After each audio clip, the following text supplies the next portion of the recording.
there's more to us, more to our story than data.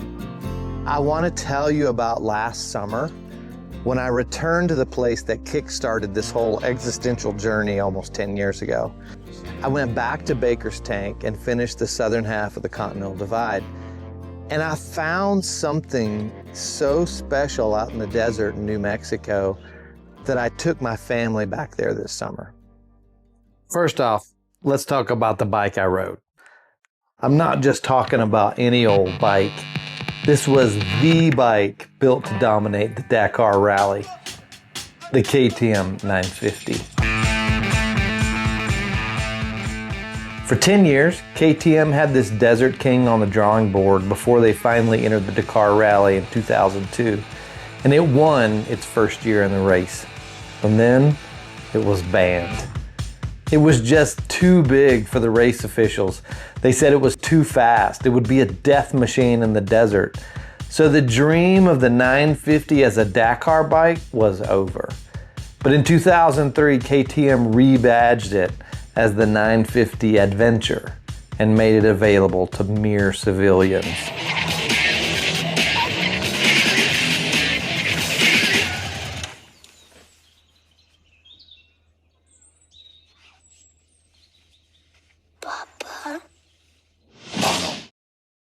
Right off the showroom floor, this race-ready beast cranked out 98 horsepower with 6 gears, twin tanks, dual exhaust, 12.5 inches of ground clearance, and its top speed was 140 miles an hour.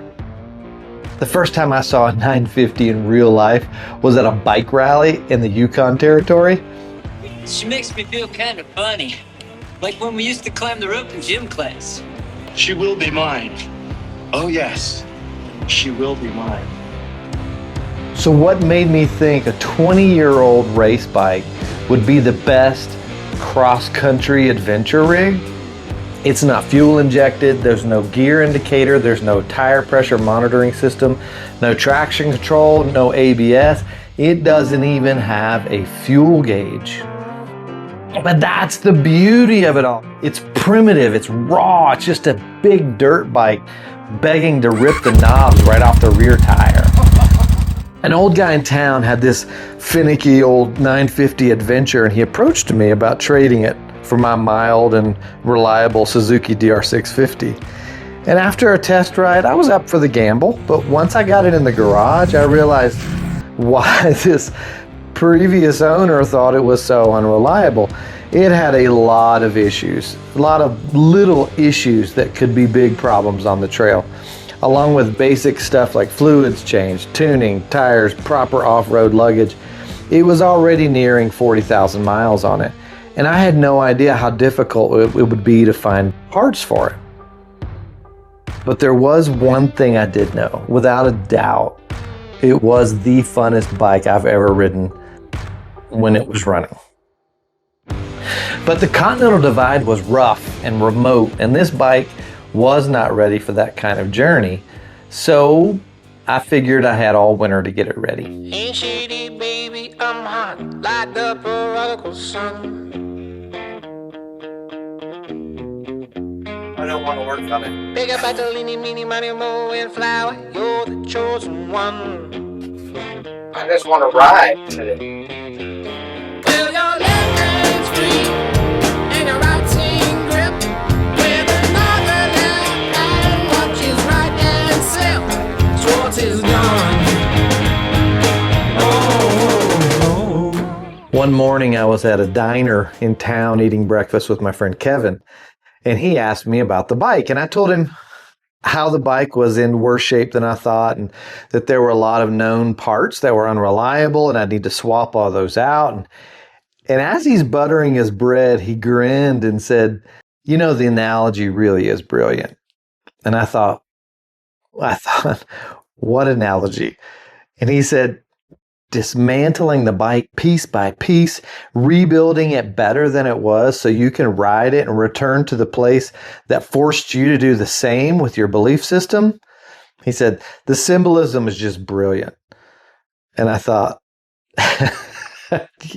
Yes, it is brilliant. I thought I was just being cheap by riding an old bike, but now I see I was so very brilliant.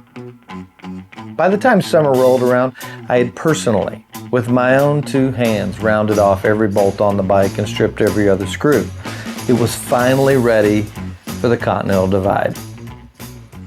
Sean had planned on joining me, but he ended up having to work. And when I realized my trip would be solo, it suddenly became more than just a bike ride. It was a full-blown, good old-fashioned like pilgrimage, like a spiritual pilgrimage. I was really looking forward to camping in remote places alone. I was looking forward to massive desert night skies above me, and I wanted to feel close to the Creator. I wanted to feel alive in a way that I don't. My normal going to work type of daily life.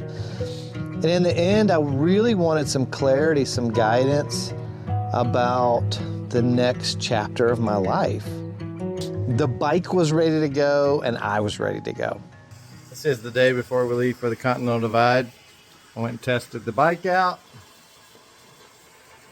The bike was not ready to go. I was doing one thing after another, so I think it's all it quits. And I was really starting to wonder if I was ready for this.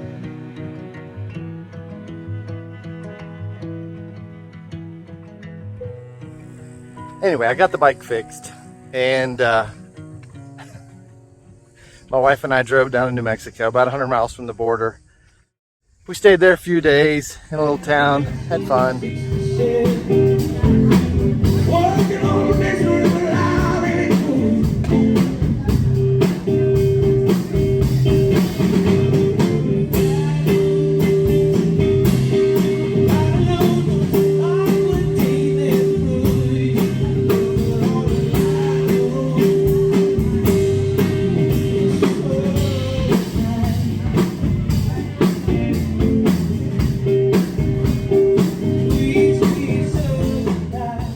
She dropped me off and went to Arizona and then came home.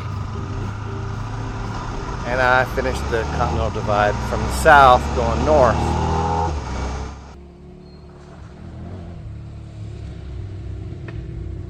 And it was great ride. I mean, it was great riding. I had to keep telling myself to slow down. Speed got the better of me. And I ended up going down at one point, and I didn't hurt myself. Take my jacket off.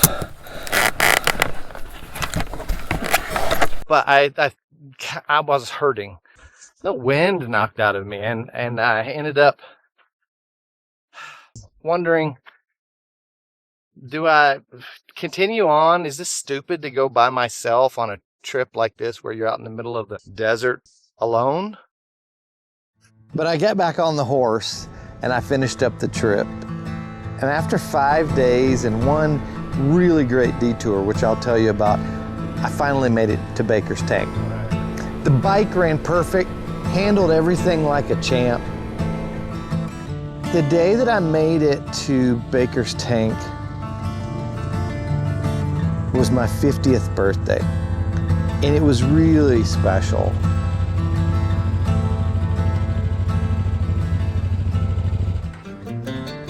I spent the morning reflecting on the last few years.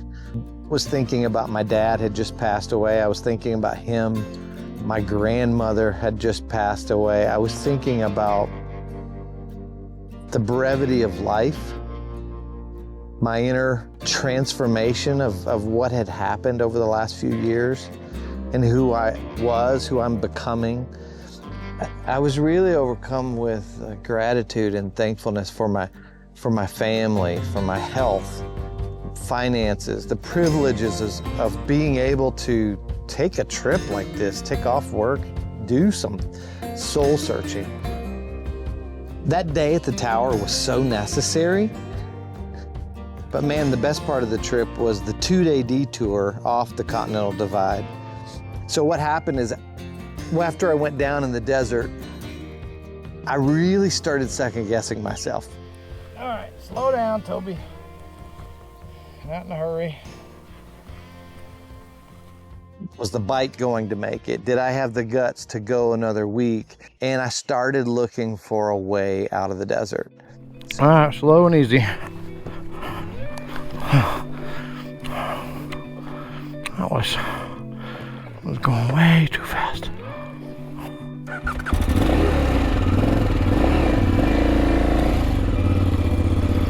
All right.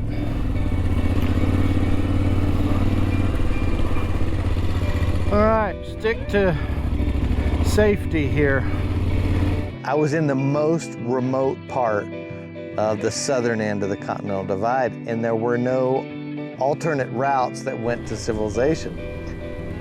But I did see on the map a monastery out in the desert in New Mexico. And it just struck me that this has to be part of my journey. This has to be part of my trip. I need to include in my pilgrimage a detour to go to this place. And so I did.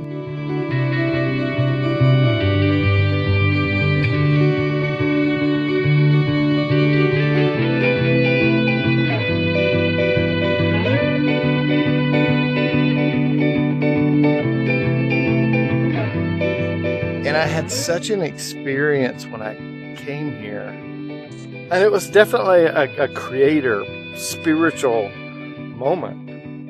I was looking for inspiration, looking for wisdom, looking for guidance for my next steps in life. And it happened so fast.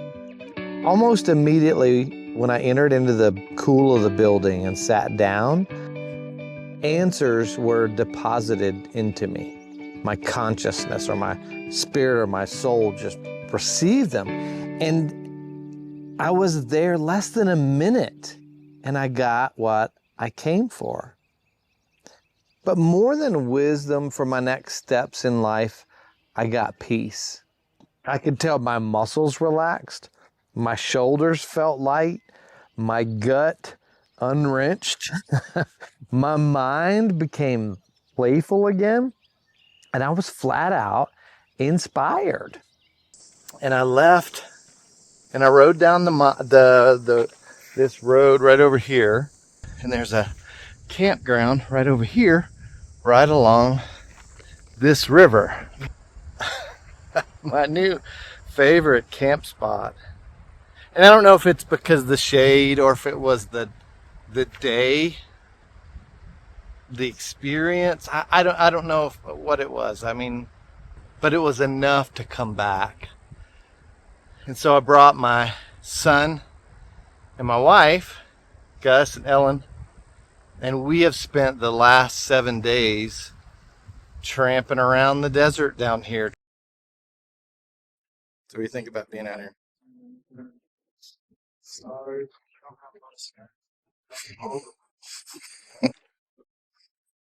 So we're gonna start raiding other people's camps. And then we'll start trying to get the little geckos around here.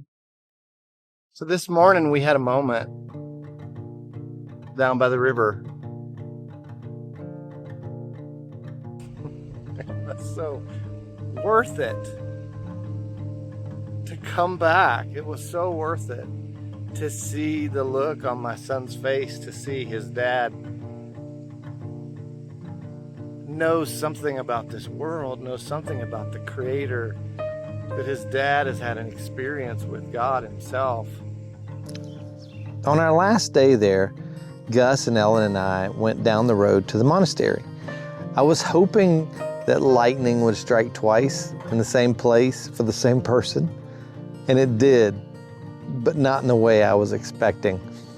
So Ellen and I had gone inside the building, and Gus was outside on the steps of the monastery. And after a while, we came out and we saw him talking with a monk, which is weird because of their silence vow. But we piled back into the truck and we headed out. And we talked about our experience there at the monastery. And Gus said, as he was sitting on the stairs and facing the mountains and the valley on the front part of the monastery, he was really wrestling with some particular frustration with life. And as he started praying, one of the monks broke his daily vow of silence, came over to Gus, and offered to him the very thing he had just asked God for. I thought that was awesome. I thought that was special. Not just for him. It's such a proud moment for me. And I may not have much when it comes to financial things, but that's gold. That is solid gold. That's meaningful. And my wife is so excited to be here because she knows this place is special. And again, I don't know if it's like in the Bible with the story of Jacob, and he's running away from a really bad situation, and he spends his first night in the desert, in the wilderness, and lays his head on a rock and has a dream and wakes up and he realizes that place in the middle of nowhere, that desert place, was the stairway to heaven, where angels went up and down and carried the messages and the hope and the healing from the Creator to the world. And he said, I didn't even know this place was holy ground, but it's holy ground. And I don't know if this is that, if it's holy ground. I know the monks at the monastery on their website, they said, we know God is here, you don't need to tell us. Which I thought was funny. And I don't know if this camp spot is like that, is holy ground, or if it was a holy moment in my timeline on earth. This story I'd normally keep to myself, or maybe tell some friend over coffee or on a hike, on a bike trip or something like that. But I've run into too many people who don't know who they are, and they're too afraid to try and figure that out and fail. And it's not easy. If we never dig into who we are and why we're here, what a waste. What a waste of time. What a waste of a good life. We only have one short life to live, and I think we ought to take that time to know what's true and what's not.